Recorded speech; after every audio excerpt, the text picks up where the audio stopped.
सभी साथियों को नमस्कार। आप सभी का आज के इस लाइव वीडियो कार्यक्रम में स्वागत है। साथियों, डीजीआरसी की मीटिंग 30 मई 2025 को चूरू जिला कलेक्टर की अध्यक्षता में आयोजित हुई। उस मीटिंग में हमारे पीछे के जो बकाया इश्यूज है फसल बीमा से संबंधित, उनके ऊपर बहुत गंभीरता के साथ चर्चा हुई। उसके बारे में मैं आप लोगों के साथ कुछ चर्चा करूंगा। रबी 2023-24 से संबंधित हमारा एक इशू था 3828 किसानों के गैर ऋणी पॉलिसियां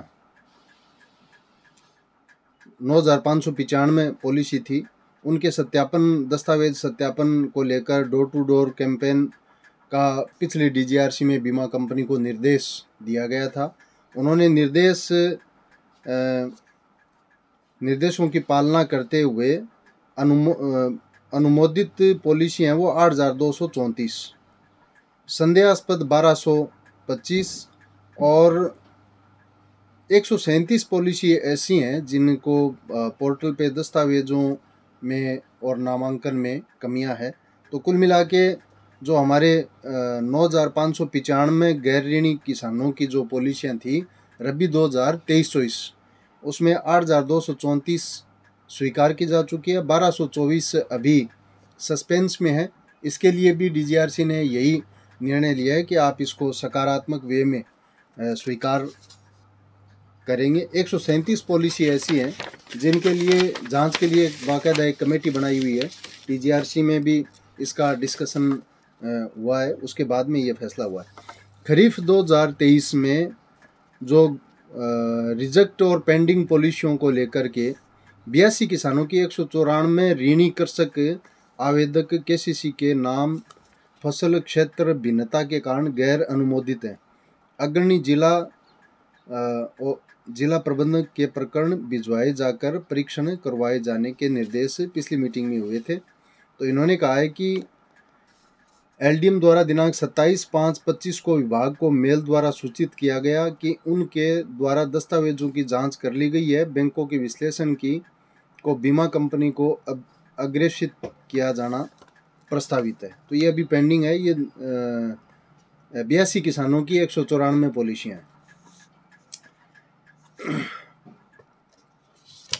एक रबी 2016-17 का श्री अमरचंद कसवा जो बैंक ऑफ इंडिया के केसीसी धारक किसान हैं, बूंटिया से हैं ये, इनका 16-17 में उस समय की जो बीमा कंपनी थी, बैंक द्वारा उस समय की बीमा कंपनी को प्रीमियम काट के नहीं भेजा गया, तो इनके क्लेम नहीं आया। इसके लिए डीजीआरसी में ये फैसला ये हुआ कि इसको बैंक क्लेम राशि का भुगतान करेगा। तो इसके अनुमोदन के लिए एसएलबीसी जो राज्य स्तर पे बनी हुई है कि इनका क्लेम बैंक दे, सुनिश्चित करे, इसके लिए वहाँ भेजा हुआ है ये प्रकरण। खरीफ 2024 गैर सर्वेक्षण पोस्ट हार्वेस्ट लॉसेज, इसमें ये सुजानगढ़ बिदासर क्षेत्र के किसानों के लिए है। वहाँ पे जो फसल कटने के बाद में फसल में जो नुकसान हुआ उसका सर्वे प्रॉपर तरीके से नहीं हो पाया। जो सर्वेयर है बीमा कंपनी के, वो एरिया छोड़कर चले गए थे। तो उस समय ये फैसला हुआ कि हमारे कृषि विभाग और रेवेन्यू विभाग से सर्वे करवाया जाए और उनके सर्वे के आधार पे खराबे का आकलन किया जाए। तो इसमें अलग अलग रिपोर्ट कृषि विभाग और रेवेन्यू विभाग की आई। तो इसमें तय ये हुआ है कि दोनों की रिपोर्ट का एवरेज जो आएगा वो नुकसान समझा जाएगा। खरीफ 2024 की जो पॉलिसियां हैं गैर ऋणी किसानों की 9,090 किसानों की 22,149 गैर ऋणी किसानों की पॉलिसियां जो गैर अनुमोदित थी, स्वीकार नहीं की थी, उसमें इन्होंने कहा है कि हमने 21,301 पॉलिसी को स्वीकार कर लिया है, 158 का सत्यापन कर लिया है जिनके दस्तावेज सही हैं उनको स्वीकार आने वाले दिनों में कर लिया जाएगा। और 730 पॉलिसियां हैं जो दस्तावेजों की कमी के चलते स्वीकार किए जाने योग्य नहीं है, ऐसी कुछ इन्होंने बताया।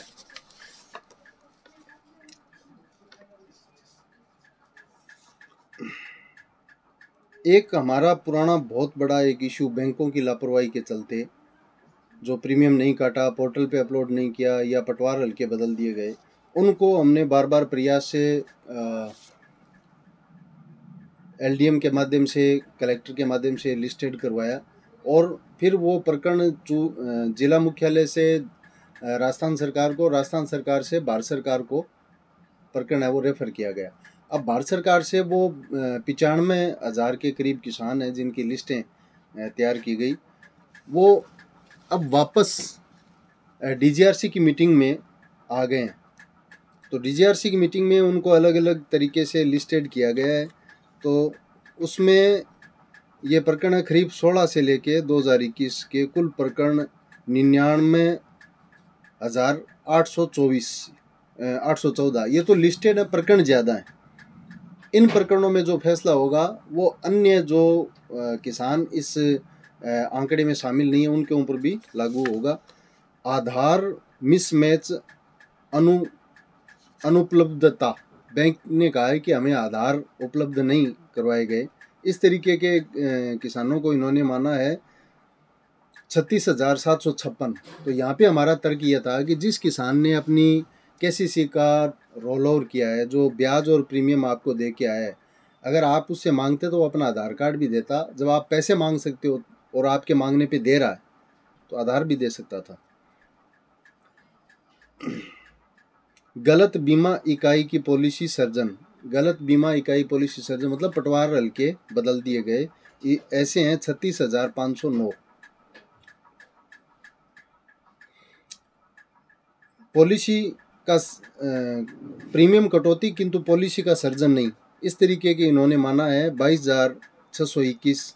बैंकर्स द्वारा कृषक खाते में प्रीमियम का न काटना, ये 86 किसान है। हालांकि ये आंकड़ा बहुत बड़ा है लेकिन इन्होंने 86 बताया है। बैंक द्वारा गलत फसल का चयन, 4 प्रकरण बताएं। बीमा कंपनी द्वारा कृषक प्रीमियम की वापसी, ये 1973 किसान है जिनका बीमा कंपनी ने प्रीमियम रिफंड कर दिया। बैंकर्स द्वारा प्रकरण नहीं बताया गया, 6। बैंकर्स द्वारा कृषक हित में बीमा इकाई में परिवर्तन का अनुरोध, 101 है। बैंकर्स द्वारा गलत फसल के क्षेत्रफल का चयन, ये 85 हैं। बैंकर्स द्वारा ओलावृष्टि की फसल के नुकसान का उल्लेख, 688 किसान हैं। इस तरीके से ये प्रकरण इन्होंने बनाए हैं। इसमें थोड़ा समय लगने की संभावना है। एक उप समिति भी बनाई है जिसमें 2 एग्रीकल्चर के डिप्टी डायरेक्टर, एक बीमा कंपनी का प्रतिनिधि और एक बैंक की तरफ से एलडीएम प्रतिनिधि के रूप में और कृषकों की तरफ से मुझे उसमें शामिल किया गया। ये 5 सदस्यीय उप समिति यहाँ बनाई गई है।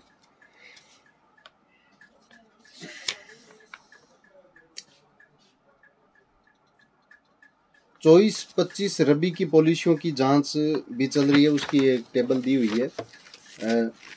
डीजीआरसी की बैठक की मिनट्स जब आ जाएंगे, कार्रवाई विवरण, उस समय आपको दोबारा विस्तार से लाइव आके चर्चा हम आपसे करेंगे।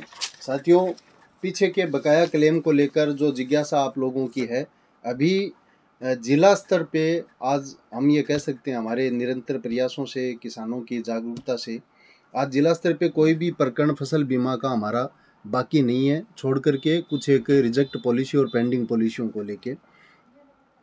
जयपुर में जो स्टैग है, स्टेट टेक्निकल असेसमेंट कमेटी, उसमें बीमा कंपनी के प्रकरण खरीफ 2023 के गए हुए हैं। वहाँ वो अंतिम निर्णय वहाँ होना है। वो मीटिंग चूरू जिले की हो नहीं पा रही है। ये किन कारणों से नहीं हो पा रही है या कोई बेईमानी है इन लोगों के दिमाग में, वो तो आने वाले समय में ही पता चलेगा। खरीफ 21 को लेकर के भारत सरकार में अभी पेंडिंग जो प्रकरण है वो पेंडिंग है। वहाँ पे भी पैरवी करने की जिम्मेदारी राज्य सरकार की है, तो वहाँ पर भी प्रॉपर पैरवी हो नहीं रही है। तो हमारी किसान सभा की जिला कमेटी की मीटिंग बुला करके आने वाले दिनों में हम कोई कार्यक्रम तय करेंगे। फसल बुआई का अभी बरसात चल रही है, फसल बुआई का सीज़न है।